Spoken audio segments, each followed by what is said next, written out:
Hello and welcome to another edition of the Paranormal Concept Show, exclusive to the PAUK Radio Network. I'm your host, Paul Rook, and I'm a very ill Paul Rook this week. We're joined in the studio by Kerry Greenaway, Richard Clemens, and our very own IQ elf, Lucy O'Brien. Hello. Hello. Hello. I let her out of cover this week. You did? That's good of you, Paul. It was a bit warm, so... Quite nice to be free for a change. Well, now we've got the good weather coming. I mean, yeah, I was out for a nice stroll today, so yeah, it was nice. It was nice being.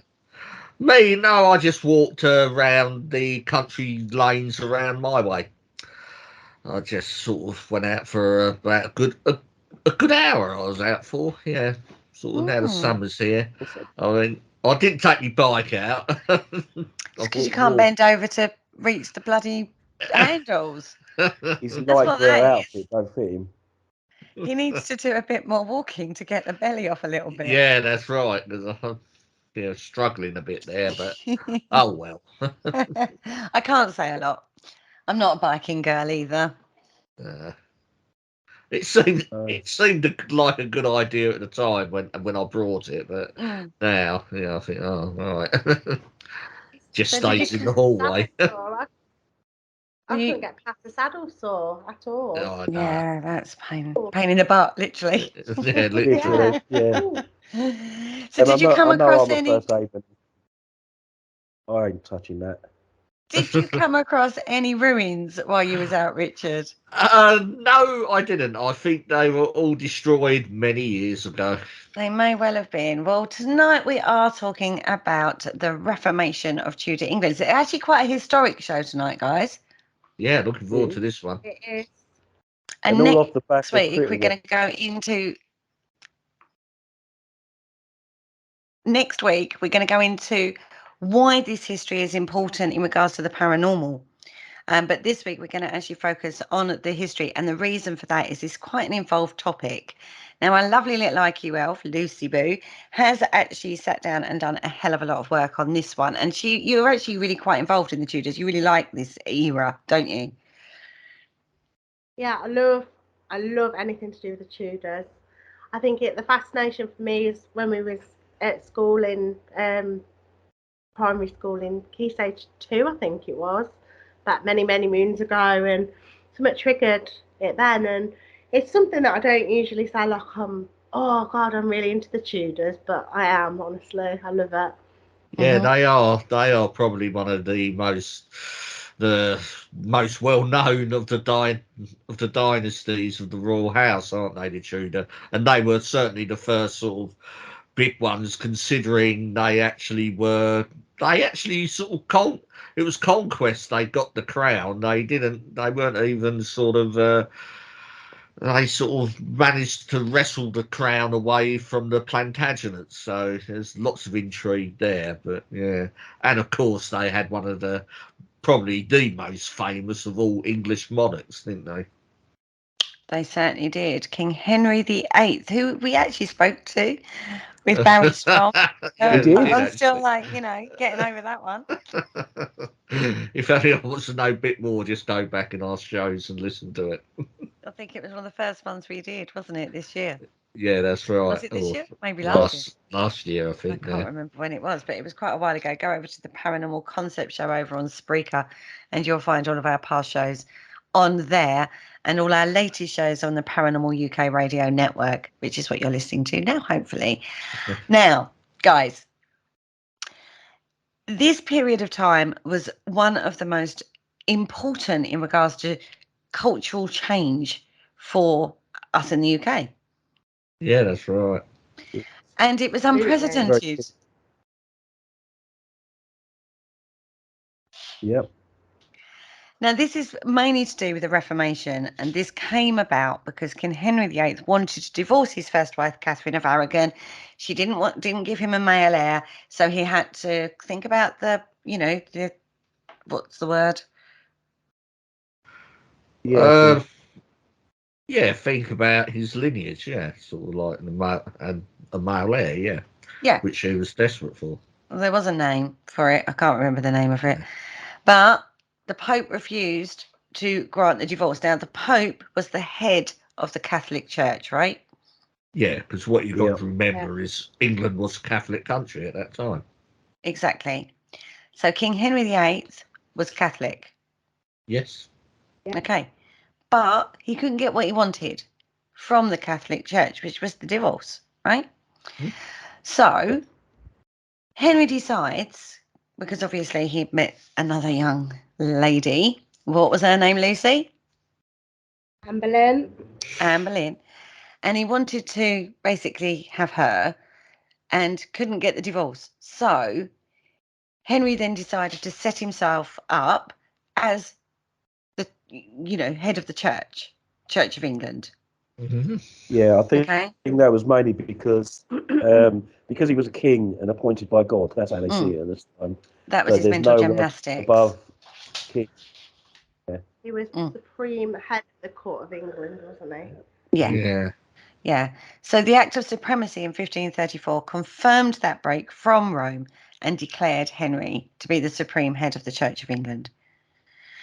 Now, alongside this, you've got to remember that it gets very involved. There's a lot of politics in this, right? But this is the outlines of this.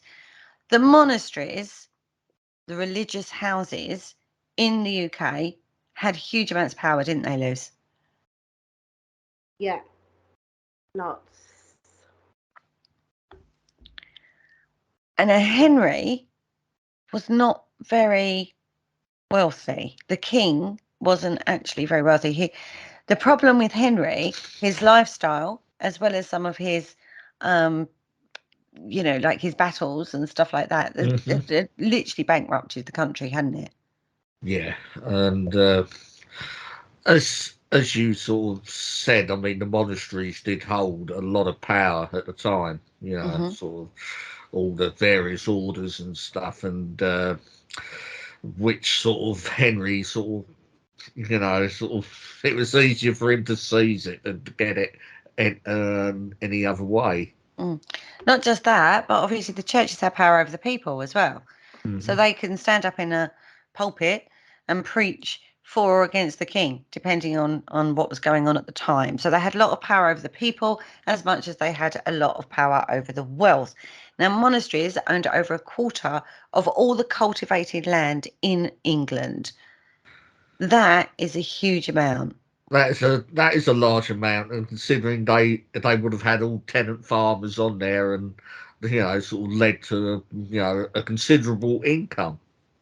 So the other side of this is when you died, if you died without an heir, then your lands automatically went to the church. Yeah. Not the king. That's the other side of this as well. So the churches and the monasteries and those areas are actually gaining more and more power as these sort of situations happened. So by destroying that system, the monastic system, Henry is going to then get all the wealth and property and control for himself. That's right. So this is like very attractive. He also gets his divorce so he can marry his new bit, right? Okay, so he gets what he wants. Well, that's it. I mean, he got rid of churches in sort of like two waves. You had like the Act of Suppression in 1536, where all the monasteries with an income of less than £200 a year were closed, and all their land and everything was taken by the crown.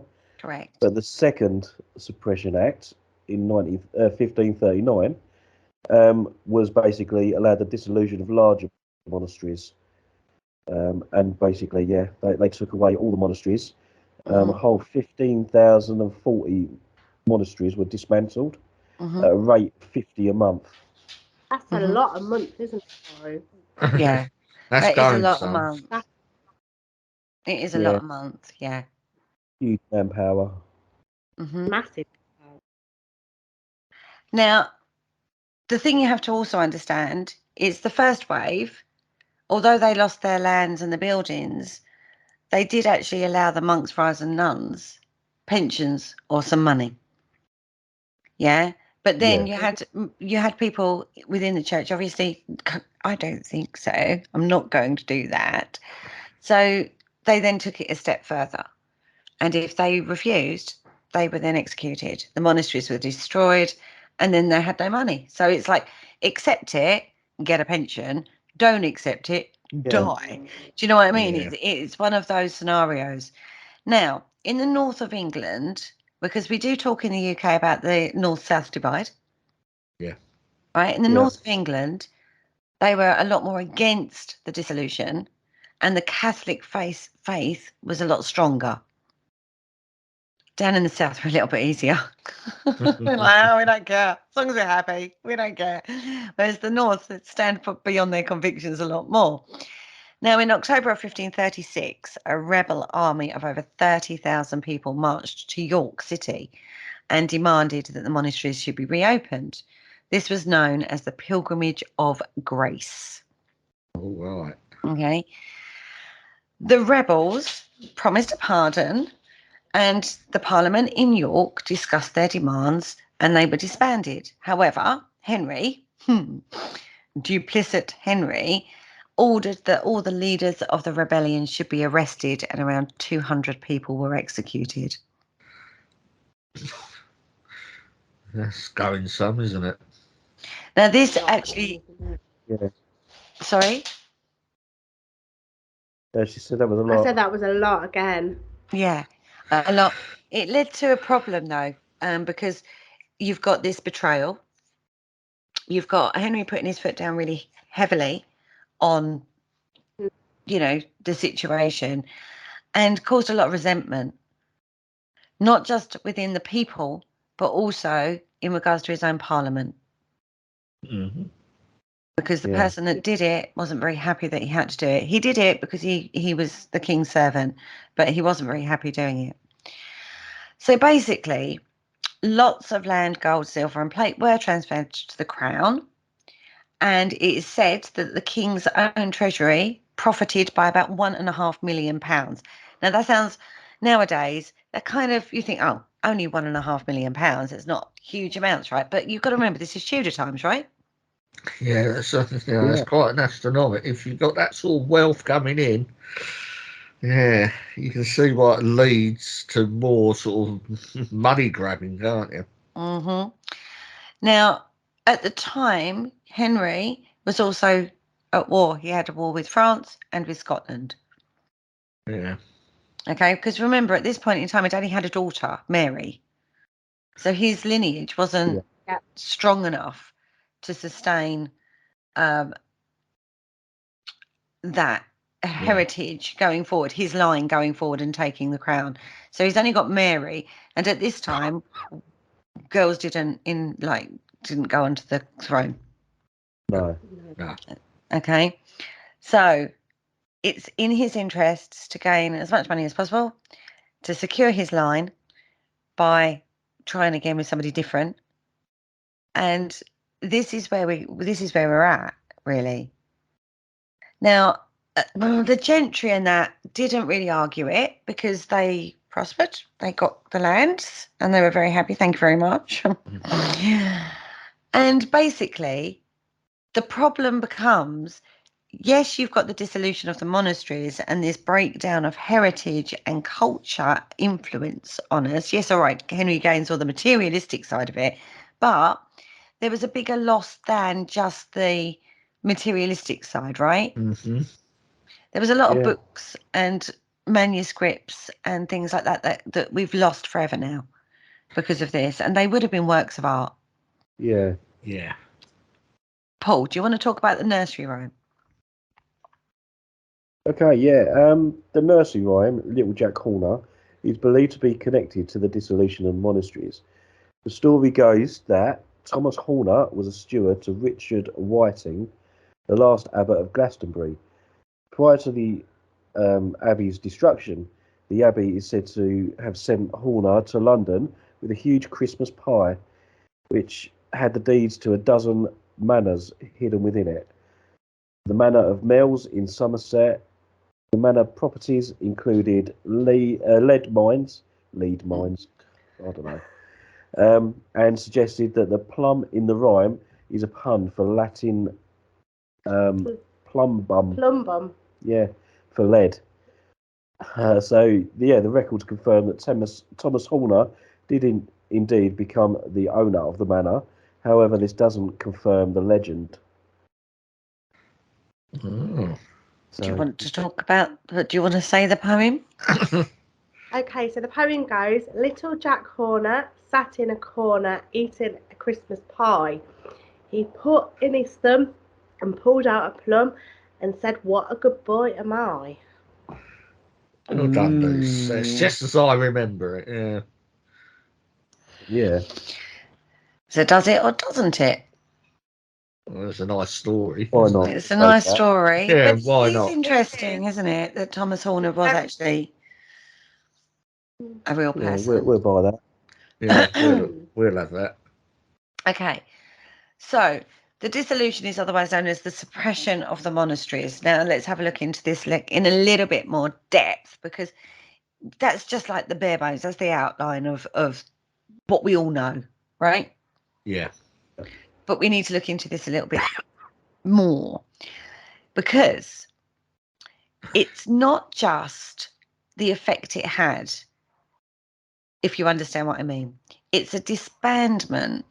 It wasn't just a action, it was administrative and legal process. Yeah, because you get the idea of Henry's men just turning up, smash and grab and running off, but it's a bit more. There's a bit more to it, because it would have been a legal sort of process they would have had to have gone through to actually acquire the lands and the monasteries themselves. Mm-hmm. Now this affected monasteries, priories, convents and friaries, and this went across England, Wales and Ireland. Right. It wasn't just England. Do you know what I mean? It reached further than that. Now the original policy was about more to do with getting a regular income into the crown. Yeah. Yeah. It wasn't enough. It became more of a power struggle than that. Right. Because obviously the monastery is really wealthy. They don't want to lose their wealth. They're like going, oh my God, like the taxes are getting really high, like not happy about that. So, you know, when you start thinking about it in terms of like a power control between the church and the crown, it becomes a completely different ball game. Yeah. Now, excuse the feet of the monster, is all I'm saying. You hear him tip-tapping around. Now, a lot of monastic properties were sold off to fund Henry's military campaigns. Right. That was in the 1540s. He was given the authority to do this by the Act of Supremacy, which we've talked about. That was 1534. Yeah. Yeah, that made him the head of the church in England and removed his control from Rome. Yeah. So instead of them sending their money or their taxes to Rome, they then filter through into the crown. Yeah. Mm-hmm. Now, obviously, Rome becomes a bit unhappy with that because they're losing income themselves now. So now we've got the head of England, the king, in loggerheads with the Pope in Rome. You can imagine the emissaries that were flying backwards and forwards on this, can't you? Oh, they must have been. Yeah. I bet they were nuts. Right. So we've got this situation going on, and as I say, there's two separate acts of this. The first Suppression Act in 1535 and the second in the 1539. Now, we always blame Thomas Cromwell, don't we? Mm-hmm. Well, yeah, Yeah. it's a name. Yeah. It's a name that always crops up around this time, isn't it? Yeah. Now, basically, we always consider him to be the leader of this. He was the Vice General and the Vice Regent of England. So, but we always consider him to be the one that sort of like engineered this. Now, he was heavily involved, not saying he wasn't, but he oversaw the project. But his looking at it was about reformation of the monasteries. So he got that income stream coming through. Mm-hmm. Yeah. Not closure and seizure. His idea was more to do with that monetary stream coming through. The actual dissolution, closure and seizure part of it actually came from England's Lord Chancellor Thomas Audley and the Court of Augmentation's head, Richard Rich. Ricky Rich. Ricky Rich, Dickie Rich.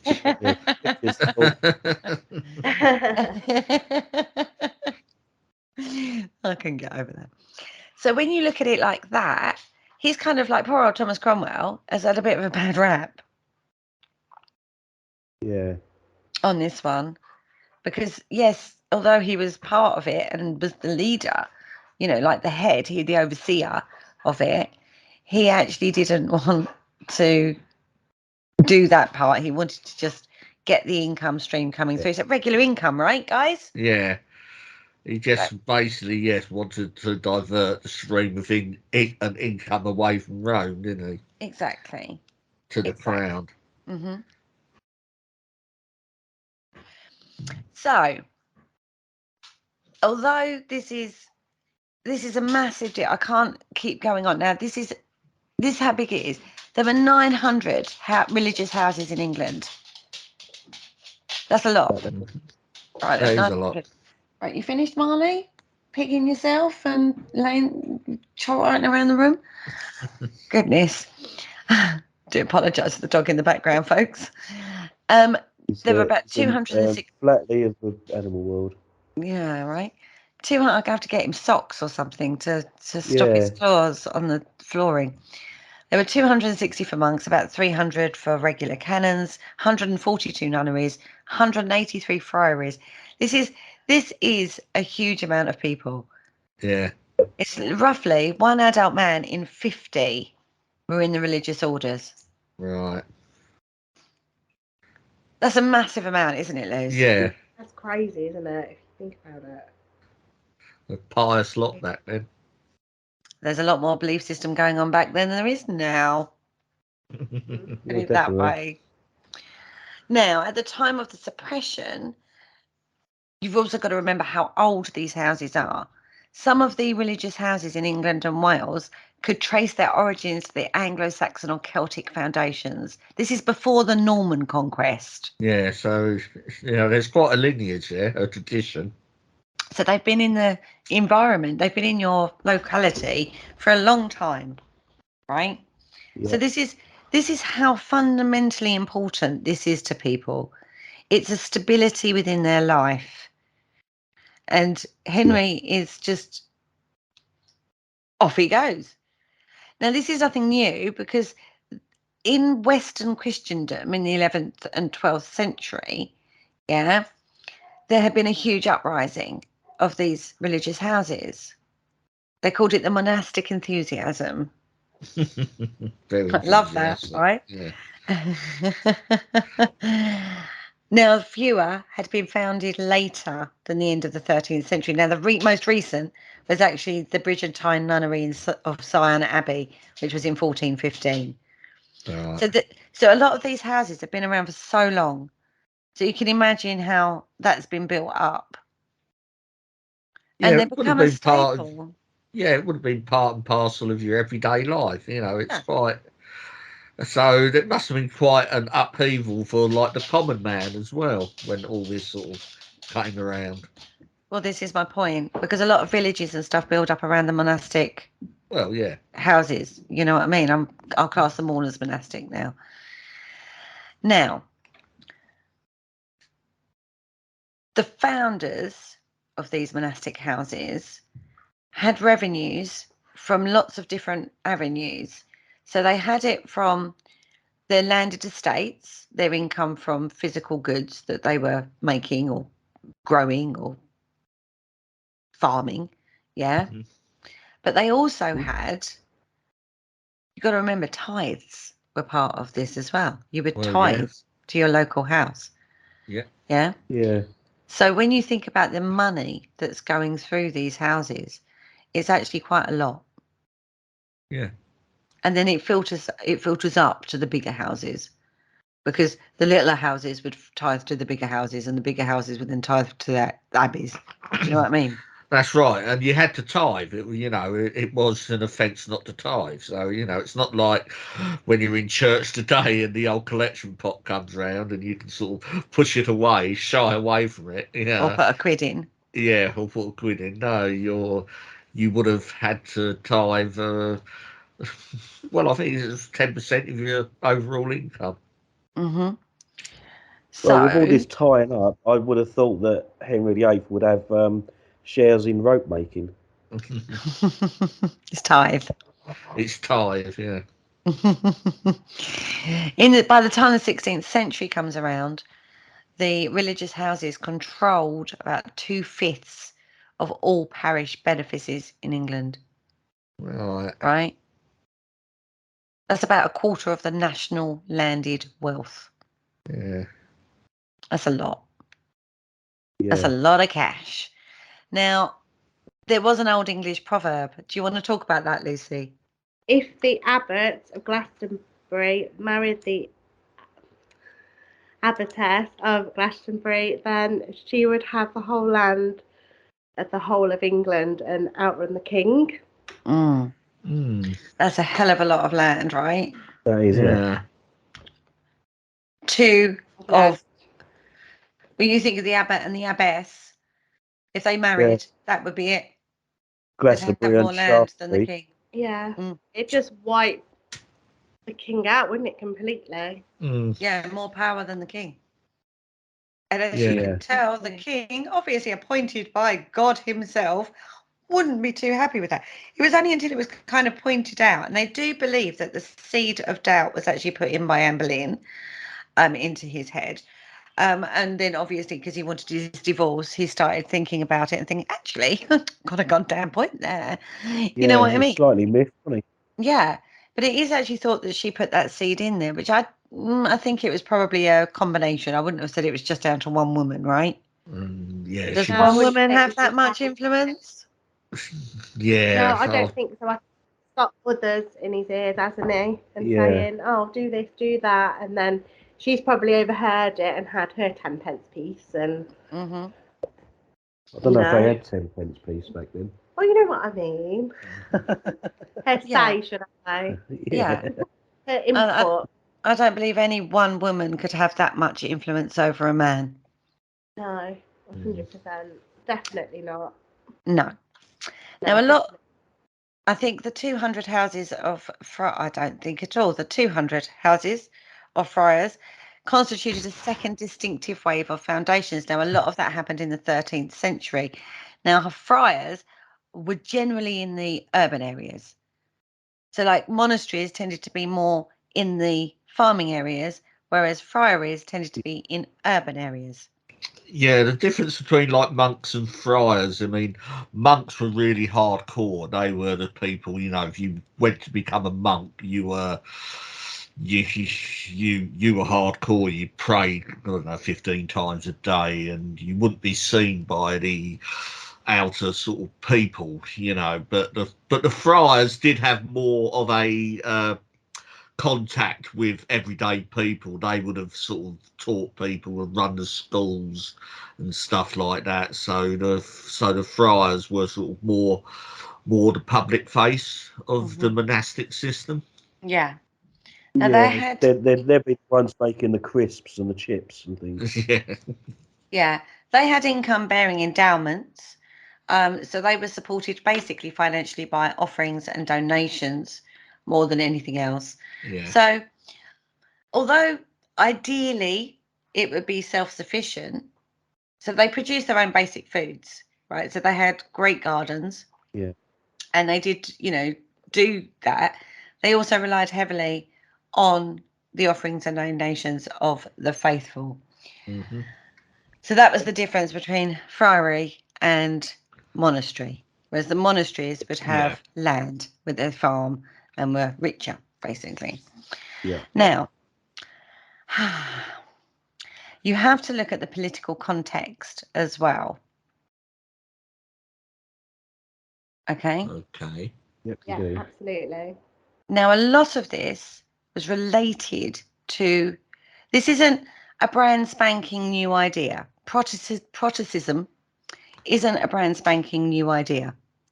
We already had this going on of the Reformation in Europe, in continental Europe. This is so by the time the 16th century came around, we were a bit late to the party on this one. To be fair, by the end of the 16th century, I can't say that word. Monasticism, yeah, had basically disappeared from Europeans. The rulers of those areas had gone more Lutheran or Reformed. Mm-hmm. Ireland not included in this. Okay, so this had already been going on in Europe. Yeah. Anyway, so this is not a new spanking brand new idea that has come forward. This is going on in the political spectrum anyway in Europe. Obviously, this is getting filtered back to Henry as well and his advisors, and they're sort of looking at that and going, well, there is a president, my lord. You know what I mean? You know, not a mwahaha kind of moment. So, although they remained Catholic, you also had other orders. You think about the Jesuits and the Capuchins emerging alongside old orders. So we've got lots of new ideas coming forward as well, and being able to look at it in a different way, religious fervor and a religious practice going on in a completely different way, other than the total control from Catholicism. Yeah. Yeah, so I also know, and I found out the other day, that the Hospitallers of St. John was sanctioned by Henry VIII, and they gave them their royal patronage. And they used to store a lot of equipment at Hampton Court Palace. Oh. Yeah, so they weren't all Funny bad. that. Yeah. Only because it serves your purpose in this day and age. Absolutely. Yeah, he was forefront of ambulance work. I would just like to point out, everybody, at this point of the show, we're half an hour, good half an hour into the show. Paul Rook has yet to mention a television programme. Oh, yeah. No. Oh, Do I you've got speak too soon? You I think the might ladies speak speak. too soon. Get it. He'll get it in the second half. Now I've pointed it out, he's going to be thinking all the references he could possibly think of to bring a television show into this, There's right? a couple of TV shows, so we'll go. Yeah. Now, you've got to also remember that England is a very different place to Europe, right? So, although this is already going on in Europe and they're watching it and seeing the influences and how it's played out, you've also got to remember that it doesn't necessarily translate well into what's happening in England. Okay, so what's going on in Germany, France, Geneva, Scotland, all those areas that he's looking at, that they're getting this information fed back from, they're very different environments culturally to what we have in England. Yeah. So although Europe seized most of the monastic properties, it actually caused a huge amount of discontent amongst the common people. So you didn't just have, so there again, there's a precedent. So he's looking at that and going, okay, So it's making the people hostile against the church, which was very rare in England before 1558. People didn't do it. To rise up against the church, you had to force it. Well, as it says in the research a bit further down, pilgrimages were still popular, weren't they, until they had to be suppressed. So when you think about it, you've got he's well aware that the populace are not going to be happy with this, right? And he's directing this, and it's a massive issue. Yeah, so it's a bit of a juggling act he's having to do. It's not quite as straightforward as you think it was.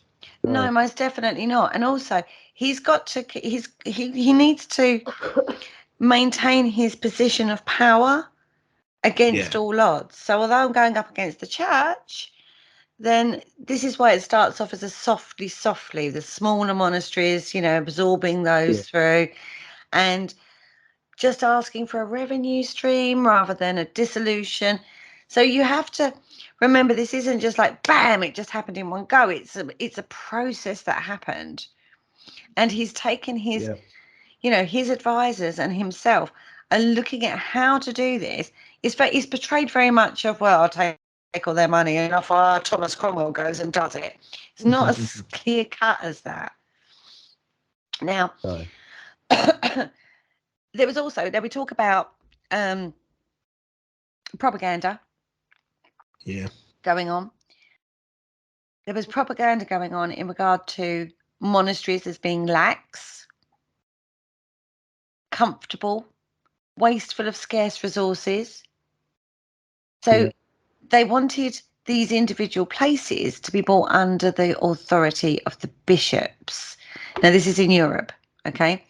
Now, the bishops across Europe had become to believe that the resources expensively deployed on an unceasing round of services by men and women in theory that was set apart from the world. So you take them out of the thing and secularize them, basically.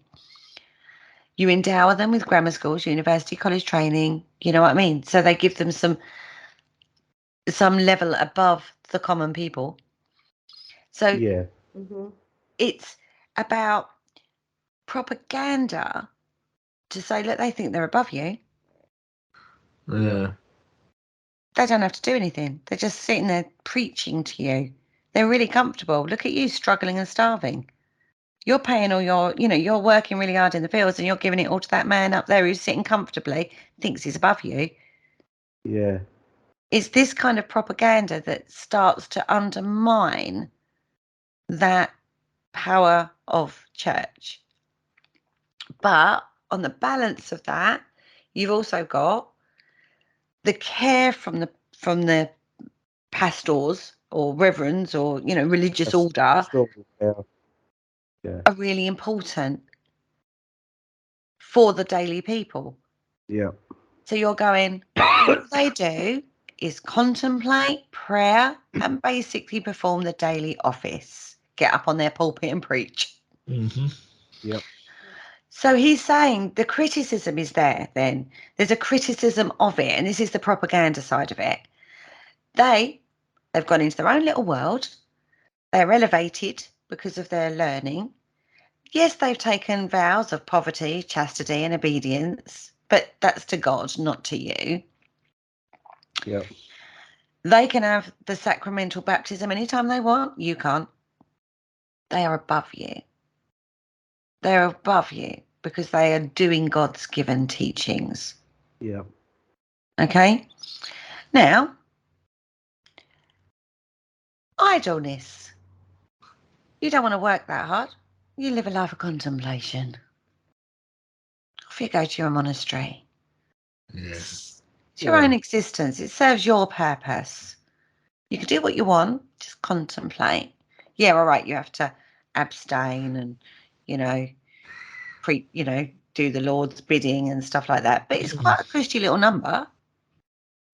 Yeah, and eat fish on, traditionally on Fridays, but Wednesdays, about quarter of the year, you had to observe dietary restrictions and stuff. But not a huge problem when you haven't got a lot to eat. No. Because you are getting food. And you're getting food with very little work. Yeah. Because it's being tithed. Yeah. Okay? So all you have to do now and again, do a bit of guidance. Get up on the pulpit. Yeah. Don't have to do a huge amount. Just look after the spiritual needs of ordinary people who are out there grafting and starving. Yeah. Now, the other side of this is to do with relics. And we've done a show on relics, haven't we, folks? Oh, yes. You can get relics of Jesus's fingers in packs of 6. Yeah. So this becomes a big thing. We have the relic of, I don't know, Saint whoever. Do you know what I mean? That makes us special. And they're miraculous. And if you pray to that, it's your totem. It's an idolatry thing. It's, oh my God, the dog next door is starting now. What is going on at your place? Honestly, the animals are going crazy around here. So, although the relic culture wasn't just specific to the monasteries, yeah, basically, again, it was like, do you really, like Paul just said, 6 fingers of Christ here, roll up, pay your 10 penny worth to view the relic. Exactly. Baldrick in Blackadder done that. Exactly. So he's saying, look, you're gullible if you believe that that relic is actually a bit of the cross or a finger of Christ or a bone of Saint Michael. Oh my goodness me. Will you settle down? Lie down. Yeah. Oh dear. Oh my God. I do apologise, everybody. Oh no. I do apologise for the noise levels on my end tonight. Between dogs here, there and everywhere, it's getting a bit noisy. Go away then. God.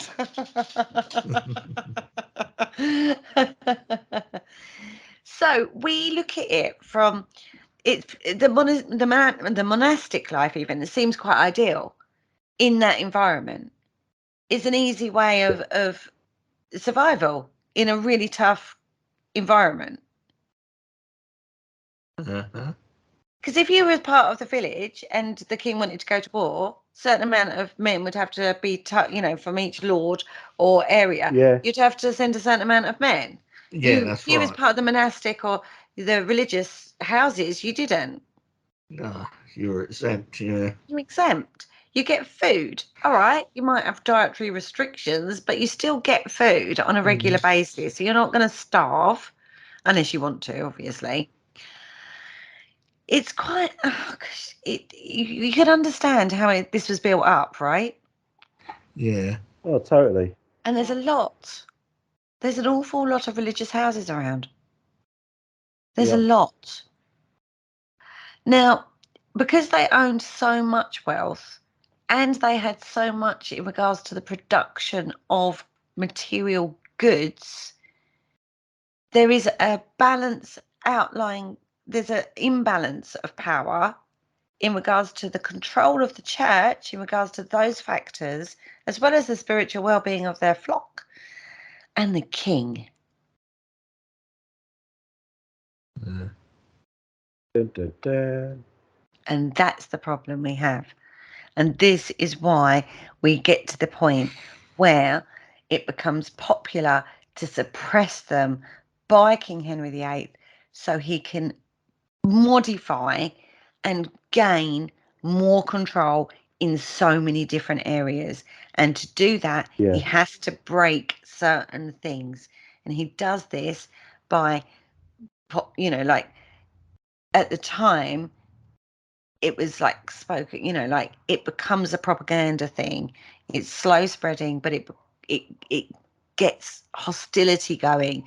So although he gets a bit of resistance, it's not as bad as it could have been. Yeah. Yeah. Now, in 1536, convocation was adopted and Parliament enacted the 10 articles, of which the first half used terminology and ideas drawn actually from Luther and Melanchthon. Good old Melanchthon. So, when he's going towards Protestantism, he starts using the 6 articles of 1539. Now, this actually remained in effect until after the death of Cardinal Wolsey. Now, this was to do with the papal bull authorising some limited reforms in the English church. Now, this happened really early on in 1518. Everyone seems to think this was like a quick thing that happened within a 5-year period. This has been going on for a longer period than that. It started with this, and you start bringing in different acts. So it starts small. Yeah. Yeah. So they start to deal with what they see as abuses in the English church. So they set a cap on fees. Now this is to do with wills and mortuary expenses for burial even in hallowed ground. They tighten the restrictions regarding sanctuary for criminals. Because obviously, if you was a criminal, you could run to a church and claim sanctuary and stay in the sanctuary until evidence, I suppose, comes to light. Yeah, until some sort of evidence or something. Yeah. Mm-hmm. Now, this had actually been brought into focus, should we say, in something we looked at a bit earlier in shows. Richard II and the Princes. Was it Elizabeth ran to the church with her children? I'm trying to think. What are you talking about? The two boys. Yeah, what the Princes in the Tower? Yeah. Their mum ran to and claimed sanctuary at St. Paul's. Oh, did she? Oh, I didn't know that. Yeah. And this was brought into, like, you know, when you look at it, these sort of things, you can't do that, right? Right. Yeah. Because the church has got the power. Right, He-Man. They have the power. There we go. One TV program. We'll have to count how many. No, we we've can done get two, because I got Blackadder in. Oh, you did? That's two. Goodness me. Well done, Paul. You slept by me on that one. Yeah, you're just waiting for Doctor Who, I know. I know. I'm waiting for Star Trek. I'm waiting for him. Oh, there you go. Star Trek as well. So there's 3 or 4.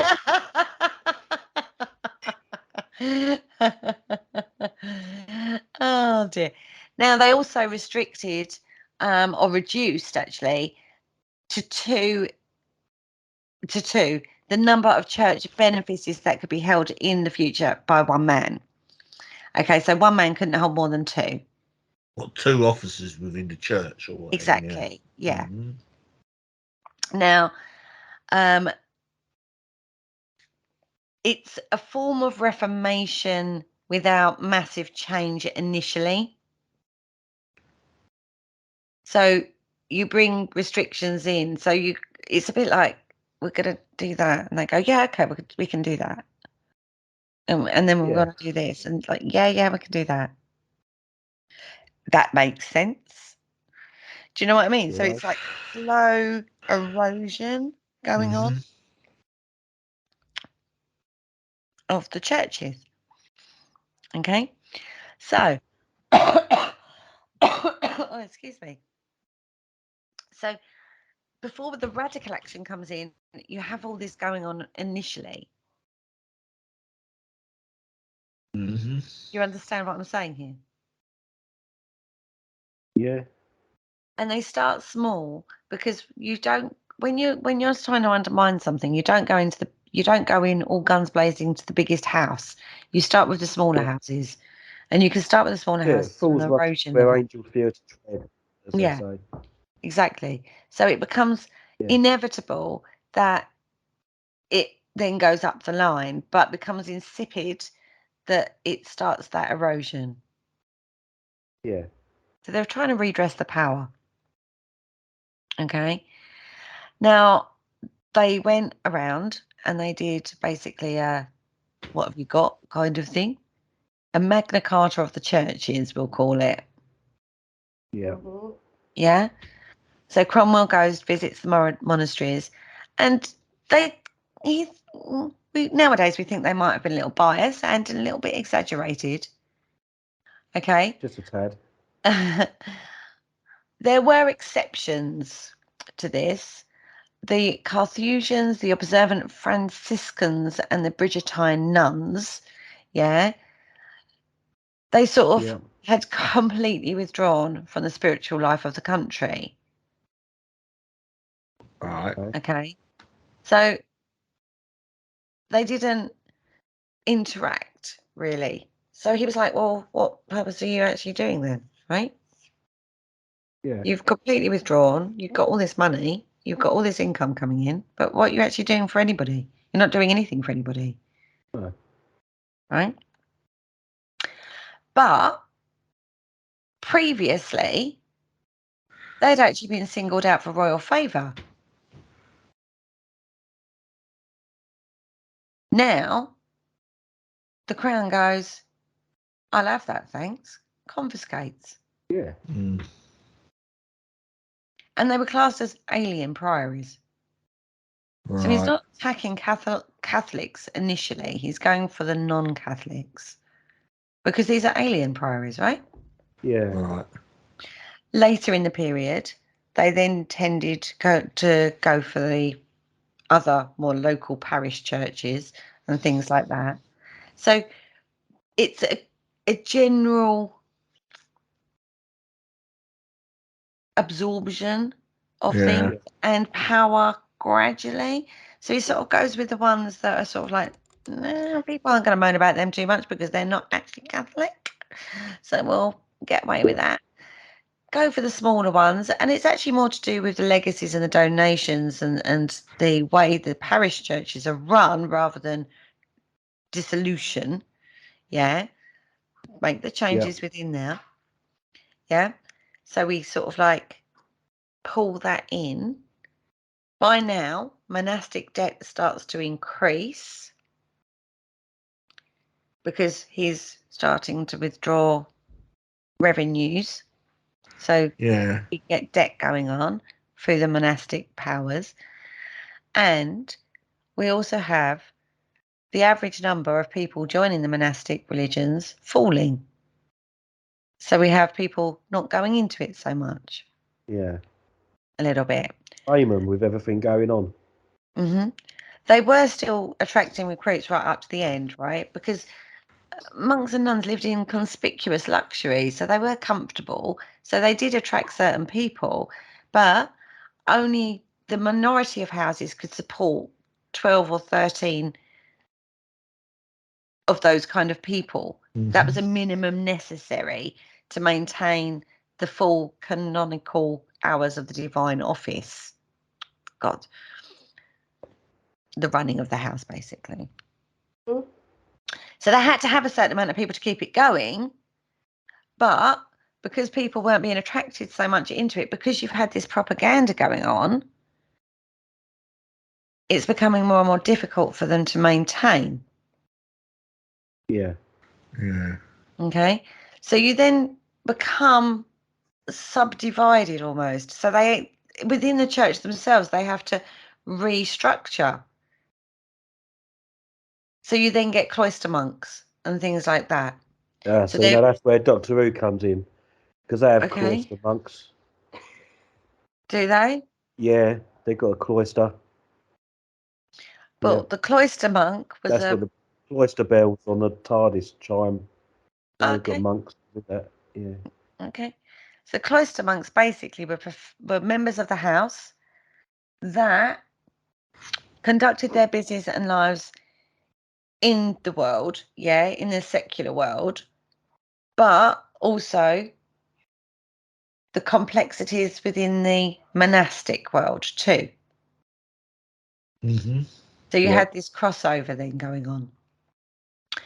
So we still have this, we've now got a bridging going between to keep the houses going. So they're starting to become weaker through their own evolution anyway. Yeah. They still have all this power and control and money, but they still have this they've got a weakening because of people. Because the minute they can't manage to do what they're supposed to do in regards to it's like running a shop. If you haven't got the staff to cover the shop shuts, right? Right, yeah. It's the same sort of thing with the monastery. If you haven't got enough people to do that, so they then go, okay, well, we'll get part-time monks in, cloister monks kind of effect, to bridge that sort of like scenario. It's a bit like going to an agency and getting agency staff in. Monks. Yeah. Yeah. Oh, excuse me. God, you two passing your cold over.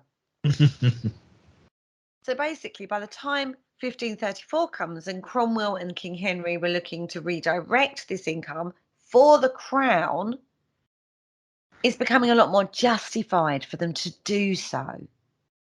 Right, yeah. Do you see what I'm saying? Yeah. Yeah. And that's where we're going to leave it for the first half of the show. We're going to take a quick break and then we're going to come back right after this.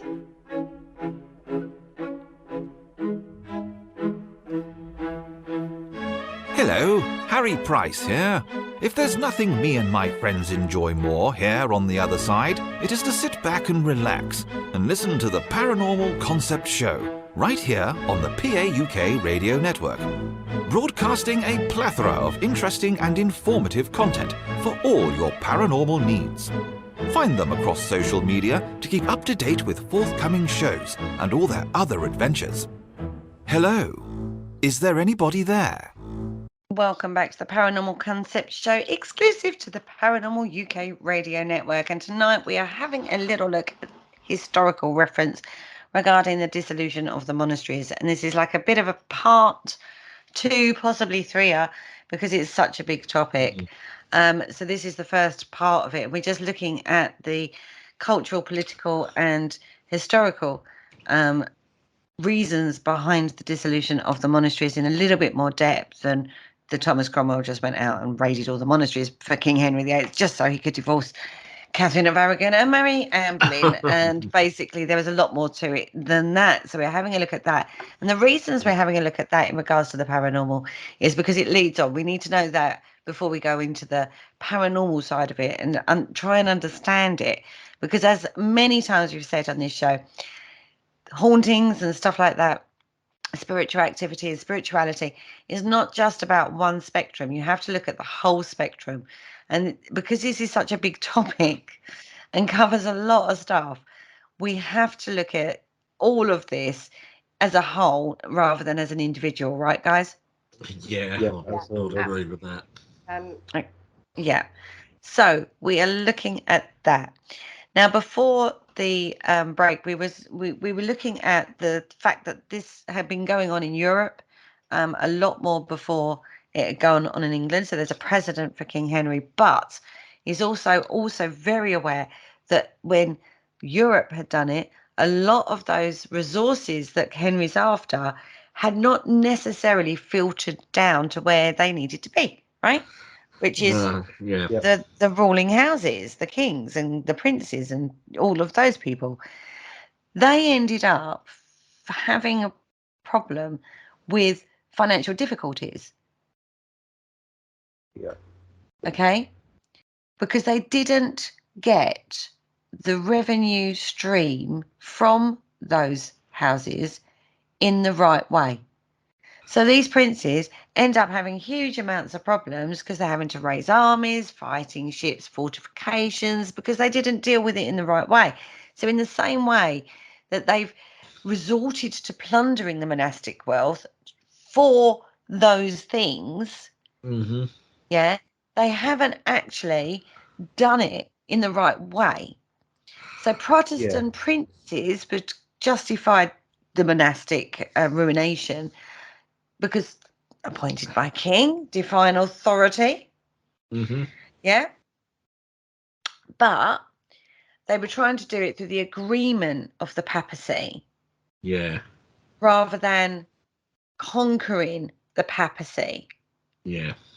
Okay. I mean, they still try to keep tenuous ties to Rome. You know, the religion would be the same basically, but without sort of, without this sort of the backbone of the monasteries and stuff. Yeah. So they kind of hadn't made the full break from Rome. No. It's very tempting, though, when you're still seeing that wealth. Well, yeah, it would be, wouldn't it? Basically, Henry looked at all of that and was like, they didn't do it properly in regards to the revenue streams coming through from those houses. Yeah, those monastic houses. Yeah. So let's just do it. Let's close the monasteries. Yeah, I've done with it all. Yeah, obviously, this didn't go down too well with the monasteries and the abbots. No, they didn't. So whereas before they would have royal favour, now they have got royal hostility. Yeah. Okay. So the friars, okay, that was almost an afterthought. It was basically tidying up. Yeah. Once the decision was made that all the religious houses would have to go, the Friars were kind of the easy option, and they're in the middle of town, Yeah.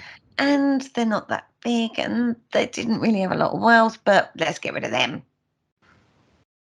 Yeah? Yeah. Yeah. So popularity in regards to, well, we did them and that was fine. Let's go after the bigger houses, the monasteries themselves. They're the ones with the money. They're the ones with the endowments. Yeah. Yeah? And usually they were bad landlords. They usually neglected those parish churches in their charge. And they generally had a lot more local support Hmm. in regards to money. They were the fee-bearing offices. Whereas the Friars should have been self-supporting. Yeah? Yeah. Right. So this is where we've got. So by the time that King Henry VIII turned his mind to the monastery reform, he's suppressing religious houses that have a history of more than 200 years. So he starts with the aliens, as we talked about, the alien priories. Yeah. Yeah. Whole Starts with conspiracy them. theory right there. Mm-hmm. Pardon? Whole conspiracy theory right there.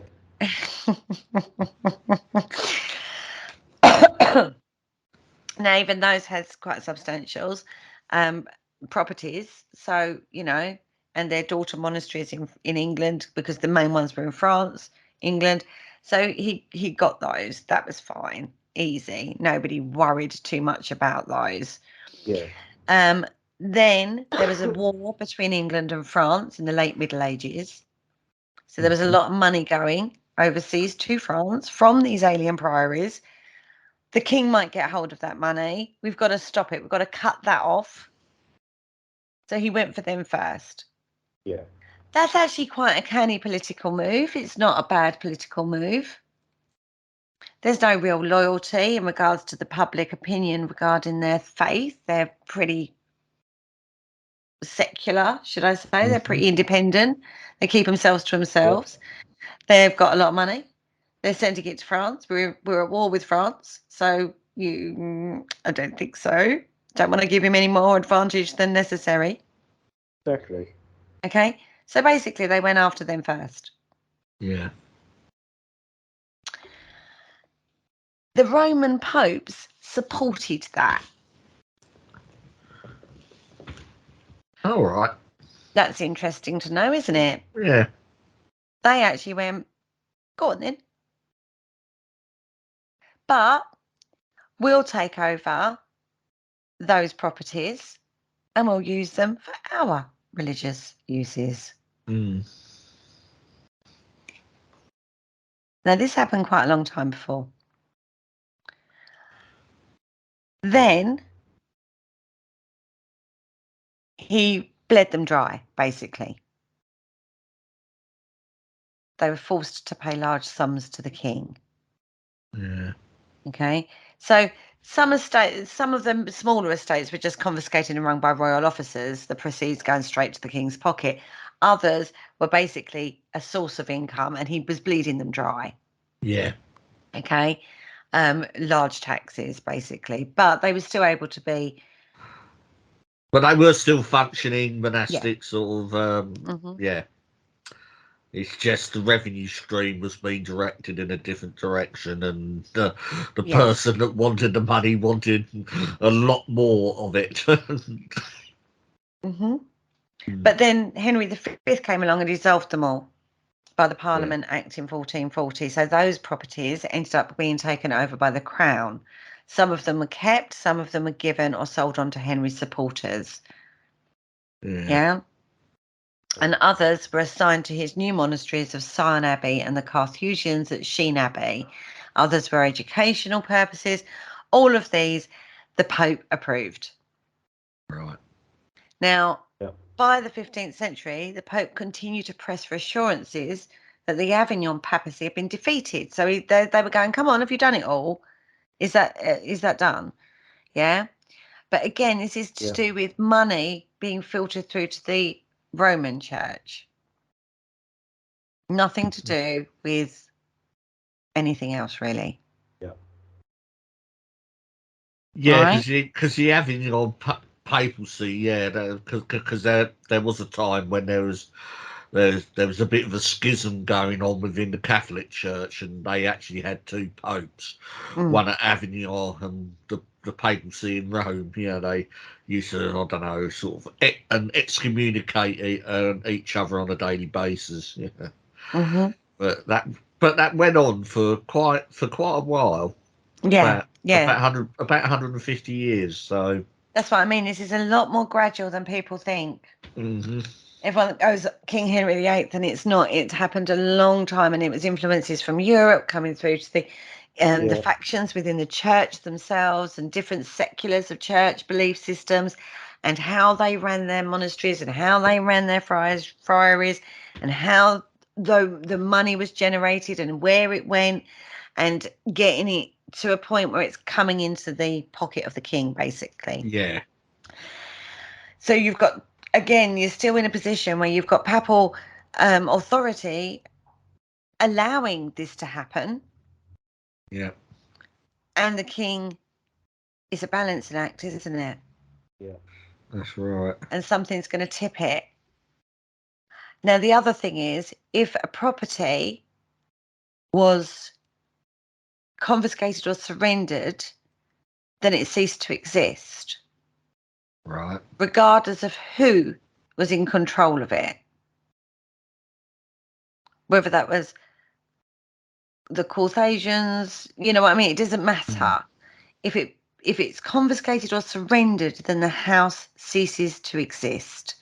And this is what becomes key. Doesn't matter where the founders or the heirs or the interests of the aspects of the house or the religious nomination or the prior, nothing. Once it was confiscated, that was it. Okay. Now, the election of an abbot or prior could claim hospitality within a house when needed. They could be buried within the house when they died. Right. Lovely. Or just bury him under the floor. It's fine. Though the endowment, the money side of it, the property deeds, all of that, they would revert to the founder's heirs. So if the community surrounding it failed, it didn't manage to support itself, or it was dissolved, basically it then becomes civil law to be real property and could be bought and sold. Right. Now the purchaser would be termed as the patron. And this goes then into real property rather than church property. Okay. And this is one of the when we talked about the 10 things, I can't remember the act off the top of my head, but the 10 points, this became one of those. Right. Okay. So then it becomes the deeds and the money and all that becomes the crown property. Yeah. Now, a lot of houses did actually actively sought this because it's advantageous in legal dealings in the King's Court. Right. You gain a lot of power, and think about, there's a lot of juggling for power within the King's Court itself. Yeah. You could become very wealthy if you had favour of the king. So it was very advantageous to be around the king in regards to this kind of property, because if he's got a property that's come available, he's looking around his court rather than, oh, look at the prior, like the abbeys or the abbots or the abbesses. Yeah. Now, a lot of the foreign monasteries had refused allegiance to the English crown. So they went basically, that automatically forfeits to the crown when the English dependencies were dissolved by a parliament. Because they refused. Traitor. Right. Traitorous. They would, wouldn't they? Yeah. So because of that law, those property rights automatically were forfeited to the crown. Yeah. Okay. So all of these events become questions, I suppose, of what action might be taken should houses of English foundation not be there. Oh, it's so complicated, isn't it? It is quite a complicated subject because there's so much political vying and changes within the political spectrum that have affected this. Yeah. But the bottom line is it's a power struggle between religion and the crown. So it's getting that balance right. And it's all to do with money, basically. Isn't it always? Well, it's always, yeah. Kind of seeing it a little bit in our parliament right now. I mean, God, that's a nightmare. I just want to put them all on the naughty step. Anyway, so we get this situation, don't we, going on? Yeah. So, Lucy, where are you sitting right now? Is this very different from what you Just sitting envisaged next to me. before you started the research? It's just different avenues of going down different rabbit holes, isn't it? And it's just baffled me when you've just read all that thing, and you just think about it like, if that was to happen now, what would be the outcome nowadays? I think it was inevitable, and getting the feeling that from what we've just sort of heard and stuff, that the monasteries were in decline anyway. The monastic system was in decline in England at that time. I mean, and Henry VIII just sort of sped it up. I think ultimately it would have led to it. I think you're right, actually. I think if he hadn't have used his iron claw to do it, it would have naturally happened. Yeah, It would have taken one a of lot his longer. and one of his sort of, the next monarch along, would have done something about it. It was certainly on the cards anyway. Well, I think, as I say, his iron claw did a lot more damage a lot quicker. There was legal practice in place, which basically, if there became an issue where there was a dispute in regards to the property between Crown and the Pope or the religion, if somebody died and that particular property became under dispute, there was actually a legal proceeding. Yeah, there's a legal process to sort it out, yeah. And it would go before an impaneled jury, they called it. So that would then go before the jury, and they would decide whether or not it was to go into civil law or under the religious route. Yeah. Do you know what I mean? So that the transfer of the monastic estates was starting to happen anyway. Yeah. These actions started to become more common, and it became more common because they had a lot more problems in regards to money. They had a lot more problems in regards to their recruitment. So these things were happening anyway.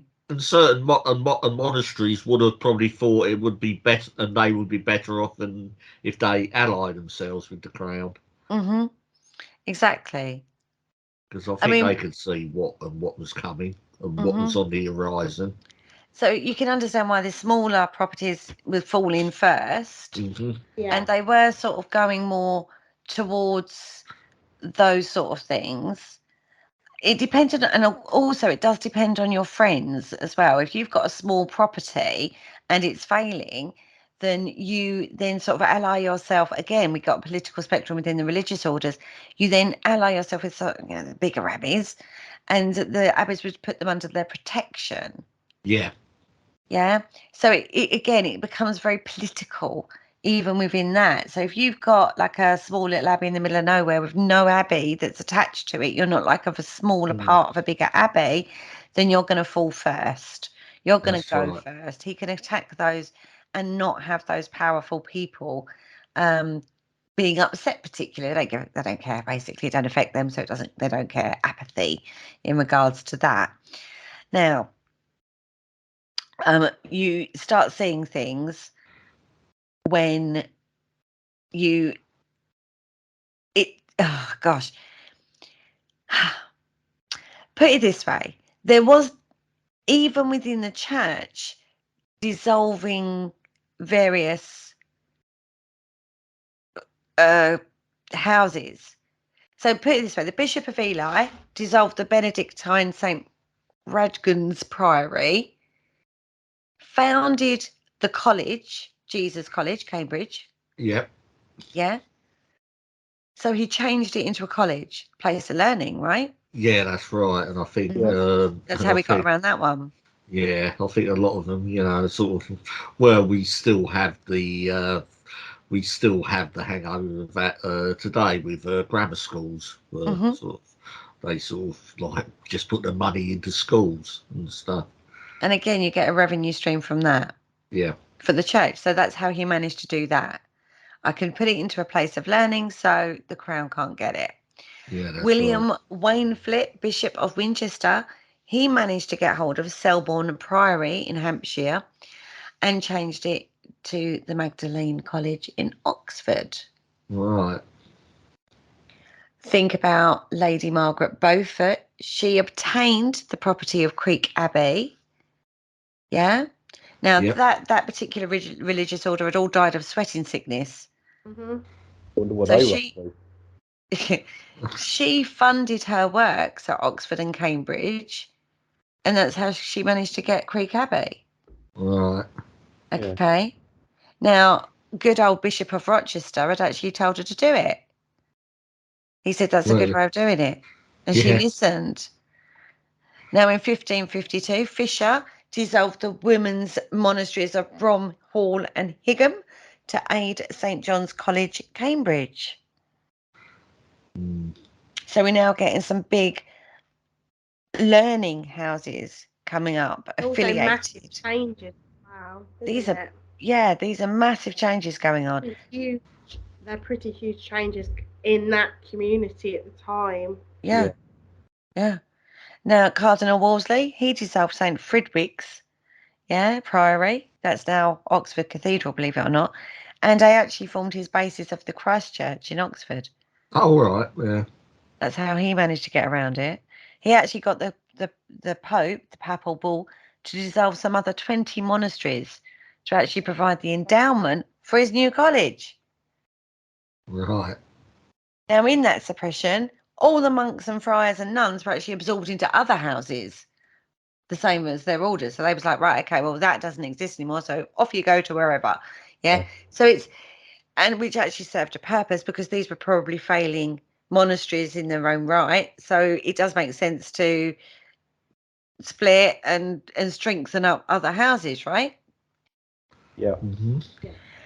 So this is the problem you've got. You've got this changes going on within anyway, and you've got big learning houses coming out of it, teaching schools and colleges coming out of it. So it becomes actually a good thing for the UK in regards to our educational system. Yeah. Okay.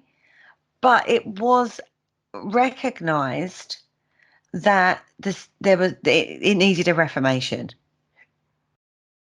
Yeah. Mm-hmm. They needed to reform. The church needed to reform anyway. Yeah. Not quite as much as they thought. Because King Henry VIII comes along. But they knew that they had to reform anyway. So this is why we get the smaller ones going and willingly go. We get some of the houses going into lords and ladies and using those. Some of them go to colleges. And it becomes more productive. Mm-hmm. Yeah. What does more production mean? Well, more production, more income, more revenue. Mm-hmm. Exactly. Now, it does get very complicated, folks, because there is so much change that goes on and so many different things going on and so many different influences going on. It's not as simple as you initially think. Mm-hmm. Now, basically, locally, you then have resistance going on as well, because no one likes to know that their particular one is failing and that they must relocate. Yeah. And the houses that have then been told to have these people might not be too happy with that. Then you've got the actual local nobles going on and saying, excuse me, but like I had like 20 like little monasteries around that I had influence and, you know, power in. Like a lord in effect becomes like a mini king in his own little minor kingdom. A big fish in a small pond, I think, is the expression. That's right. Yeah, and that's being eroded. And then you've got the heads of houses trying to observe their religious rules, and all of a sudden you've got different factions being introduced into that. So you've got monks and nuns, you know, you've got all sorts of things going on in that. But basically it's all to do with money and streamlining and reformation within the church themselves. Mm-hmm. Okay. Yeah. People don't like change, so this is a huge change for the country, isn't it, really? Absolutely massive. Make you want to move to Rome. Well, I think some of them might have wanted to. Now, the king comes along. The Reformation's already started. It's been going on for a little while now. They know they need to do more. The church knows it needs to do more. There's too much going on. He needs money. So he comes along and he basically totally supports Wolsey, Fisher and Richard Fox in their ideas of monastic reform. Yeah. It's been a very slow process. It's like, come on now, get on with it. Yeah. Okay. So even though they've got this legal process in place now, it doesn't necessarily always go in favour of the crown. I just picture Monty Python. Get on with it. Yeah, it becomes very impatient. Yeah. So, God, you've only got to look at the Christchurch in Aldgate situation. This was in 1532. It faced financial and legal difficulties. They went to the king as founder for assistance and said no. And he dissolved them. So rather than going towards the jury even, Jury, yeah. which would then have the Pope participation in now, he went, let's just do it through an act of parliament. We'll just dissolve it. Mm. Now, while this is all going on in England, you've also got events going on in Europe. Okay? Yeah. Martin Luther published Devotis Monasticis. It's not how I say it at all. It's Monasticis, basically on monastic vows. Now, this basically said that the monastic life had no scriptural basis. It was pointless. And it was actually immoral. And it was nothing to do with the actual compatible true spirit of Christianity. Luther, naughty Luther, he also declared that monastic vows were meaningless and no one should feel bound by them. Now, this had a dramatic effect in Germany. Okay? Yeah. They all accepted that and said, yeah, actually, every member of the regular clergy should be free to renounce their vows, resign their offices and marry if they want to. Yeah, go for it. In Luther's actual home monastery, this is in Wittenberg, all the friars did but one. They were like, yes, great. That's true commitment. Well, I can get my leg over and do what I want and still be a friar and believe in God. Yeah, that's right. You know. Now, this didn't take long for the news to spread to Protestant-minded rulers across Europe. Scandinavia moved very quickly. He reformed good old Ridstax of Vasteras in 1527, initiated the Reformation in Sweden. Oh my God. He turned around and edited the edict of the Diet, allowed him to confiscate any monastic lands he deemed necessary to increase royal revenues. Well, there you go. Right? He was like, great, I'll take this. This is great. Yeah. And he also allowed the return of donated properties to the descendants to those who donated them, should they wish to. Right? Oh, he went and ran with this one. He gained such large estates and loyal support amongst the nobility, who chose to use the permission to retract donations done by their families to the convents. Yeah. Yeah. And literally almost overnight, the Swedish monasteries and convents were deprived of their livelihoods. They were banned from accepting new novices. They were forbidden to prevent their existing members from leaving if they wished to do so. It's crazy when you think about it. This is one person, Luther, and he says this, and the ripple effect is the ripple effect, Yeah. right? So they were allowed to reside in a convent buildings on the estate and have an allowance. So some of them did survive this Reformation because of the charity, I suppose. Mm-hmm. Yeah, I mean, this went on until basically 1582. That was when the last nuns died, and one of the other nun emigrated in 1595. And this is like half a century after the introduction of Reformation. So this is like going on. Now in Norway, King Frederick I made a similar act, confiscating 15 of the houses of the wealthiest monasteries and convents. So he's gone, in Scandinavia, Germany did it, now Scandinavia, now let's do it here. Yeah. That looks like a good idea. And further laws under his successor over the course of the 1530s banned friars, forced monks and nuns to transfer title to their houses to the crown, which passed them out to supportive nobles who soon basically had all the land. Right? They weren't stupid. No, they weren't. Switzerland, this happened in. Zurich, that happened. Geneva, it happened. Gaul, it happened. Now, Gaul was a state of the Holy Roman Empire in its own right. It did fail in there. It actually survived until 1798. So it didn't quite work in Gaul, but it was tried. France and Scotland tried to seize monastic income, but they went down completely different lines. In both of those countries, they practiced nominating abbesses in commendam. So that's basically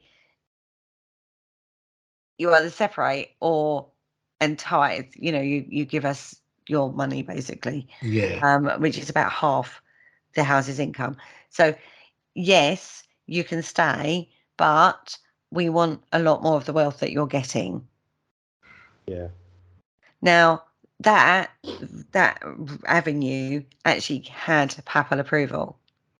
Oh, right. The other ones didn't, because it came from Luther. Okay. But that tended to be temporary. It was a temporary arrangement. Yeah. So he ended up about 80% of the French abbesses came to be in commendam. And then half of the income of the French monasteries actually went into the hands of the crown. And the Pope blessed that. He said, yep, you do that. That's 80%. That's a lot. But I think I think at this point, the Roman papacy, the popes, were probably thinking, we haven't got the strength. Not like they used to have. Well, yeah, they hadn't, and they could see themselves sort of like the priories and the monasteries, accumulating large fortunes. So, and if they couldn't have it, and if someone was prepared to take on the burden of doing all the admin to take it away from them, go for it. Now, they were probably sitting there going, I'm too old for this stuff. I'm too old for this, yeah. Now, where French kings led, Scotland usually followed, right? There was a huge history between Scotland and France, as we know. So Scotland then decided to do the same. They wanted higher institutions, 85% basically. the young James V obtained the Pope's approval to appoint his illegitimate sons. Sorry. He had 9 of those as commendators to abbacies in Scotland. All right. Okay, so he was getting that revenue stream and being able to use his illegitimate sons to gain extra power and money. And other Scottish families were able to strike similar deals. Yeah. Roughly about £40,000, Scottish pounds this is, was actually diverted from the monasteries into the royal coffers, as they say. Right. Now, you've got to remember, you've got the English government watching and looking and judging and seeing and summing it up. Yeah, sort of weighing up the pros and cons. Thomas Cromwell in particular. Yeah. He's thinking, Now, he'd already been involved in the monastic suppressions. He became the king's secretary. Now, the king himself, Henry, had been more influenced by the opinions on monasticism of the humanists of Desiderius. Oh, how do you say that, Richard? Yeah, there's a Erasmus. Erasmus. But none of us can do it. Well, None of us can say that word. Just so I'm not left out, we'll go with Desiderius Erasmus. Desiderius. Des. Desiderius. Des. We'll call him Des, We'll right? go with Des. That's his first name. And Erasmus was his second. Erasmus. And Thomas More as well found his work actually very enlightening, shall we say? Yeah. Okay. Now, they wanted to remain faithful to the Church of Rome, but they wanted to get rid of the monastic practices as the formal religion. Yeah. They wanted to get rid of the superstitious pilgrimages for the veneration of relics, and they wanted to get rid of the accumulation of monastic wealth. Henry likes this idea. Yeah. Okay. He'd only ever once done a religious pilgrimage. Yeah, I think he only liked it here so he could marry again. Yeah, that was the Walsingham, wasn't it? Yeah. Wolsey was now, very... Thomas More. Thomas More was very influential as a royal councillor. Yeah. We talked about propaganda earlier, was very vocal regarding the idleness and vice in the monastic life. And he actually went against what Luther was preaching. Oh, right. He's wanting to go further. Henry, it was actually corresponding with Aramis, good old Aramis, and basically prompted him to be more explicit in his public rejection of the key tenets of Lutheranism, and said, basically, if you want to come to England, we'll look after you. Yeah. So he declares himself as head of the church, mainly because he didn't get his nullity from the marriage. Yeah. So he said, I am the supreme head of the Church of England. That was in the February of 1531.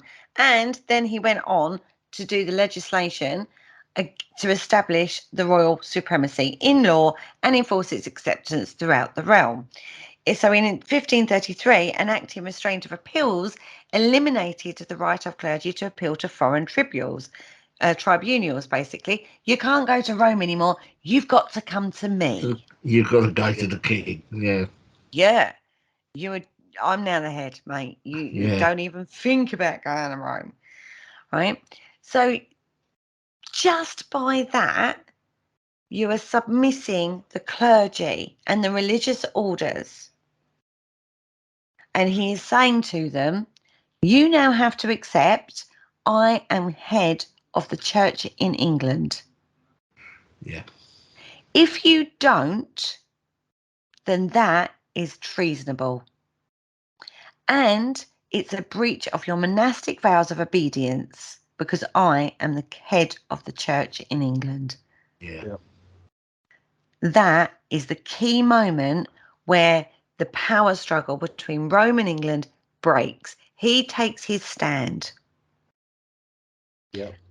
and says, you lot, you have to do it, otherwise I will, you are treasonous. Gotta give him guts. Oh, totally.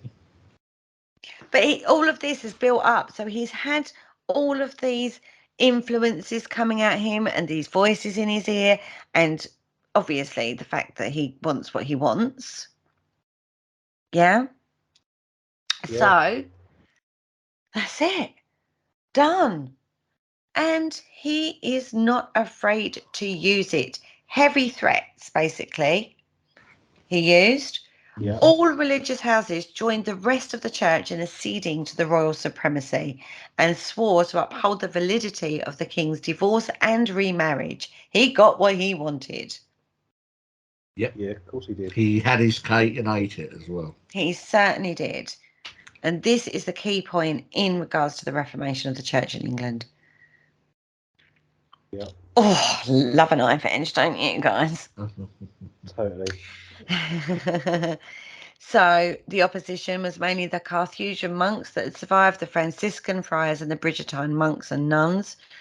Now, basically, their religious life was being fully observed, but they did cajole, bribe, trick and threaten those houses into formal compliance. Anybody who continued to resist was liable to imprisonment until they submitted, or if they persisted, executed. Right, yeah. Yeah, he was told or else. All houses of observant friars were handed over to the mainstream Franciscan order. Many of the friars from the Greenwich house were imprisoned. A lot of them died from ill treatment. I was born in Greenwich. The remaining Carthusians submitted. Other monks of the London house were suppressed. Some of the monks were executed for high treason. Others starved to death in prison. It didn't go down well. I mean, he's set a standard now and he's expecting people to fall in. Not everybody did. And unfortunately, a lot of people died. Yeah. All because I didn't do as a child. Basically. All opposing the supremacy were either imprisoned or executed. Yeah, that's the way to sort it out, isn't it?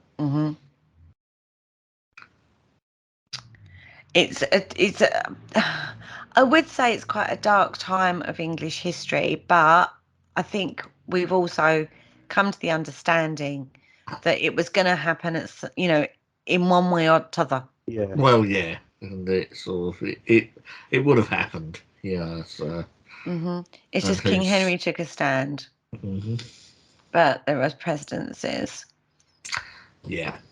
And Cromwell, on behalf of the king, took an inventory of all the endowments, liabilities and incomes of the entire ecclesiastical state of England and Wales. And that included the monasteries.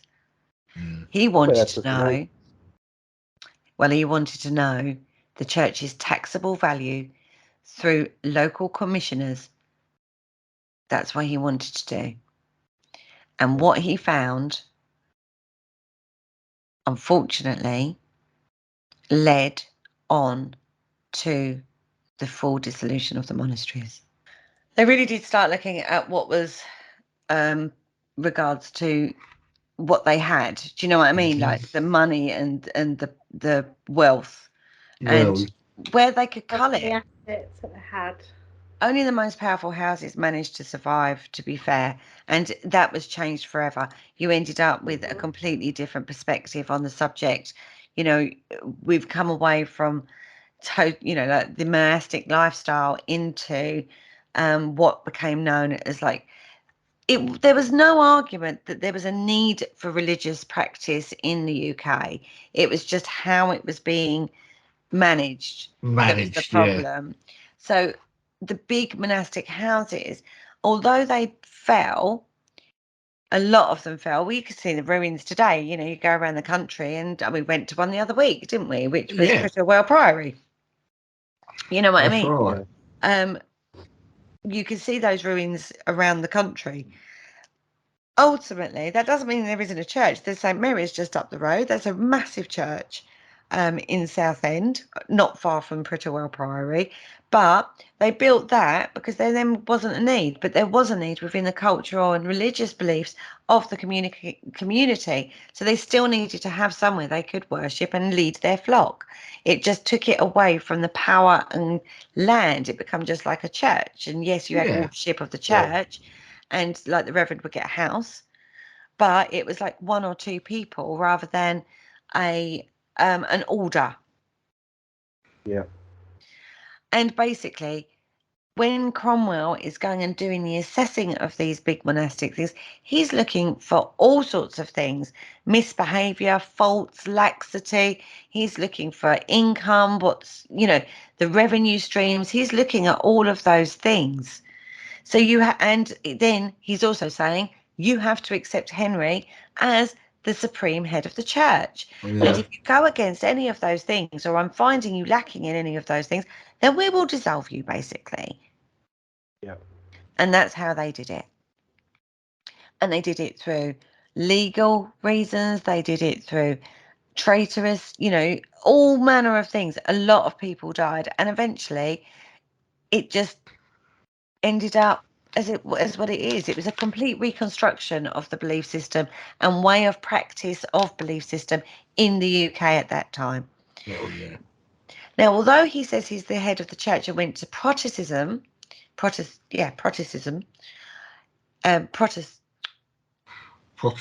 yes, we understand. Yeah, we'll go with that one. Yeah, although he remained a Roman Catholic. Yeah, to the day he died, yeah. To the day he died, he was still Roman Catholic, even though he was the head of the church and it was a Protestant church. Yeah. It's just the focus of head is different. Yeah. It's the same practice, just a different head of church. Yeah. Unbelievable, right? Yep. Absolutely. But it happened. It did happen. Incredibly so. And actually that main dissolution happened very quickly in the end. But a lot of it had happened beforehand anyway. And that's the point. I think people, like Richard said, there's been a good 150 years beforehand of this slow process. Yeah. It's a slow process, and and Henry VIII sort of actions just sort of sped it along a bit, just that bit quicker. It would have happened eventually. Yeah. Henry just ended it. I think a lot of people thought it happened automatically, didn't it? Yeah. It was an overnight thing, and when you look into it, you realise that it was over several years. Mm-hmm. Hundreds of years. Hundreds of years. It's just that last bit. Yeah. It's just this last bit which everyone focuses on. Mm-hmm. Of the last fall of the big monasteries. Unfortunately, there was other things that were going on. There was. So there were other practices that were going on that were abhorrent and shouldn't have been going on. So basically, there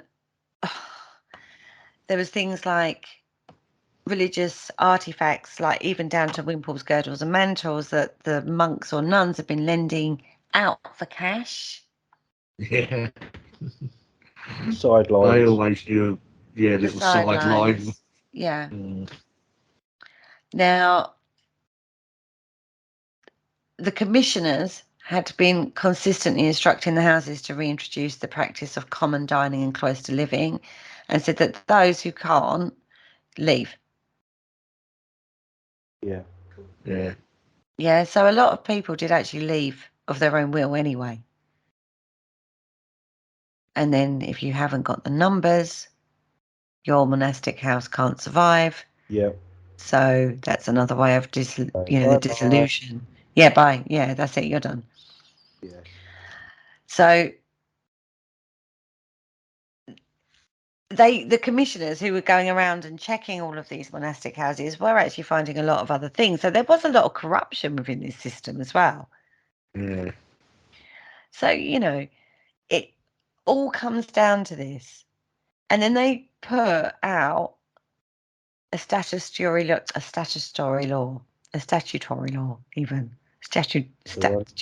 Oh, God, unbelievable. So basically, you have to surrender the house or it'll be automatically disposed by the Crown. Mm. Yeah. And then it becomes under, as we know, he'd already done this bit in the legal laws, that it becomes Crown, not clergy. Yeah. Absolutely phenomenal. When you think about all the steps that were taken, various little steps that kind of went under the radar for a little bit, and then it got bigger and bigger and bigger. Yeah. Oh dear, unbelievable. So how does this relate to the paranormal, we ask ourselves? We are going to look at that next week in next week's show, is what we're going to do. But I want to go at this point, let's finish with the historic. I wasn't aware it had gone on as long as it had. I didn't realise that the influences had come through from Europe, that this wasn't just a UK thing, that it had been something that had been gone. I didn't realise the influences of the Lutheran orders coming through, or other people. And I hadn't realised that there was so much intricacy and reformation already going on within the church. What about you guys? Yeah, well, Rome, they were sort of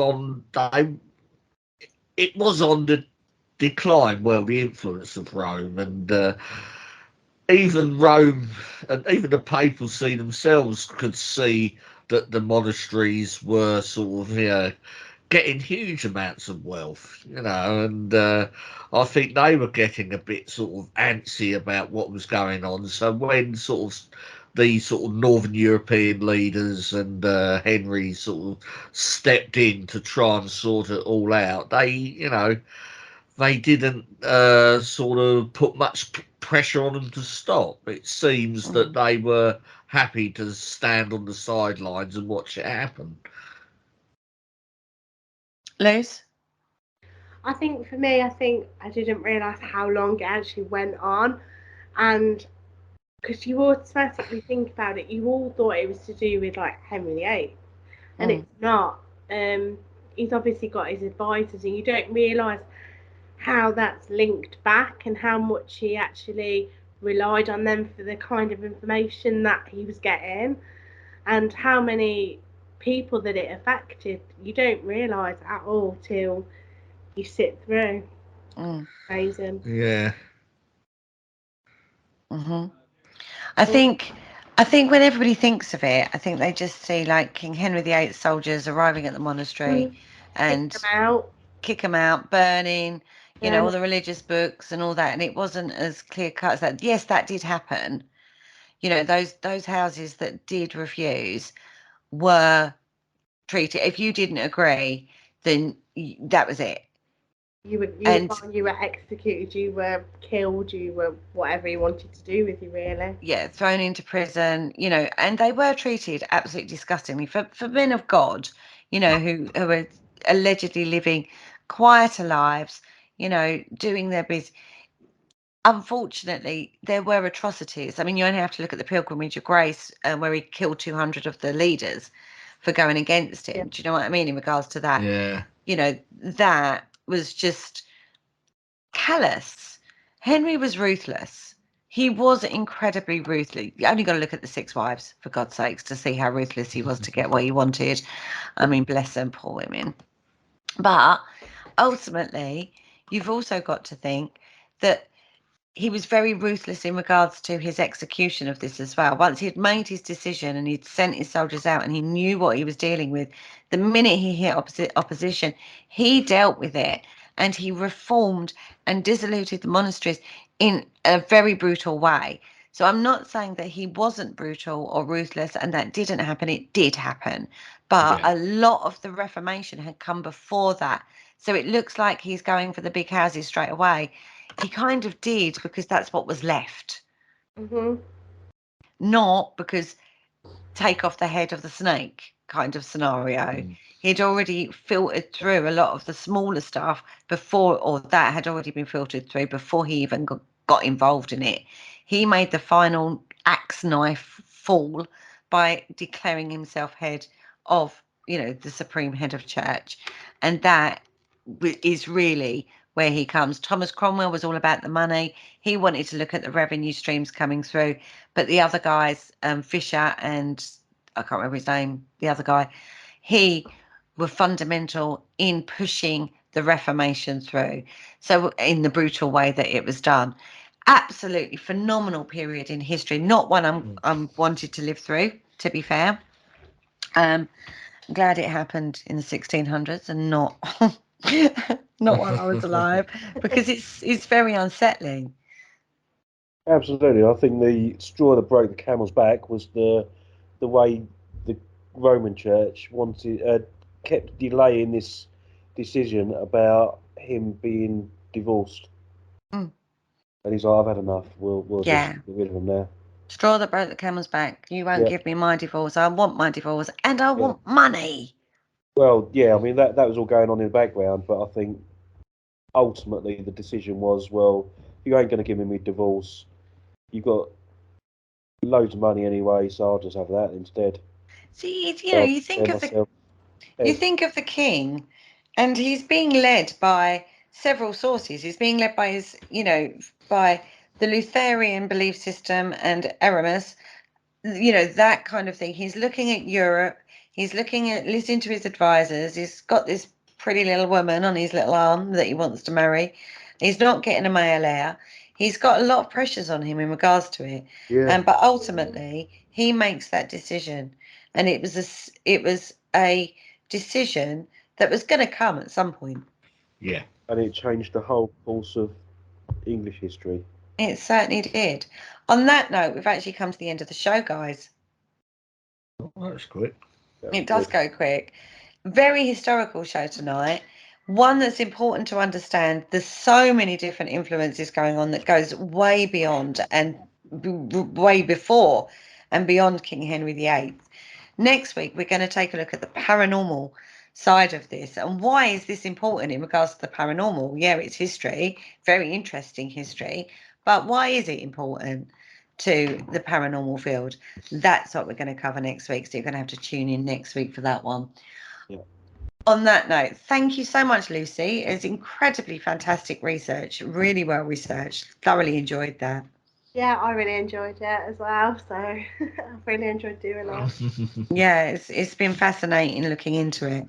And next week, that's what we're going to do, isn't it, darling? Yeah, definitely. Going to join us next week? Hell yeah. Hell yeah. Oh, yeah. On that note, say good night, guys. Bye, guys. Good night, guys. Good night, guys.